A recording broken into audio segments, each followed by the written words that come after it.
గగన్ వాళ్ళందరూ కూడా టిఫిన్ చేస్తూ ఉంటే రత్నం వడ్డిస్తూ ఉంటుంది. అప్పుడే భూమి వచ్చి ఇండ్లంతా తిరుగుతూ బొమ్మ కోసం వెతుకుతూ ఉంటుంది. అయితే రత్నం అప్పుడే మేడం ఈ అమ్మాయి ఎవరు? ఇల్లంతా అలా కలియ తిరుగుతోంది అని రత్నం ప్రశ్నిస్తూ ఉంటే అప్పుడు శారదా పూరి అది అది అని చెప్పబోతూ ఉంటారు. దాంతో గగన్‌కి చాలా కోపం వస్తుంది. ఏయ్! ఏంటి ఇండ్లంతా అలా తిరుగుతున్నావు? మర్యాదగా ఇక్కడి నుంచి వెళ్తావా లేదా? అని గగన్ తిడుతూ ఉంటాడు. అది కాదు బావ, ఇదిగో ఈ అబ్బాయి ఒక బొమ్మని తీసుకువచ్చారు కదా! ఆ బొమ్మ నాకు కావాలి బావ. ఆ బొమ్మ నాకు చాలా ఇంపార్టెంట్ బావ. నాకు ఆ బొమ్మ కావాలి బావ అని భూమి చెప్తుంది. ఏయ్! మాట్లాడకు అని గగన్ అంటాడు. అది కాదు బావ, నాకు ఆ బొమ్మ కావాలి బావ. ప్లీజ్ బావ అని భూమి వేడుకుంటూ ఉంటుంది. ఏయ్!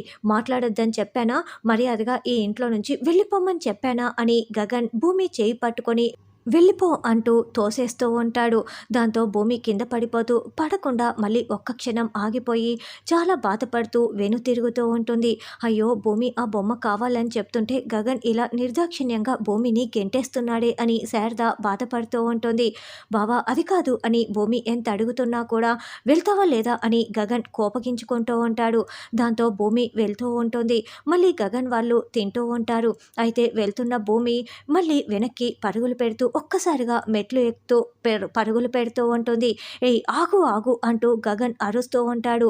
అయినా కూడా భూమి ఏమాత్రం లెక్క చేయకుండా గదిలోకి వెళ్ళి మొత్తం వెతుకుతూ ఉంటుంది. అలా ఆ కబోర్డ్‌ని ఓపెన్ చేయగా అక్కడ బొమ్మ ఉంటుంది. అరే! బొమ్మ దొరికేసింది అని ఇక ఆ వీడియో కెమెరాని ఇందులో ఉందో లేదో చూసుకోవాలి అని భూమి దానిని హక్ చేసుకొని ఓపెన్ చేస్తూ ఉంటుంది.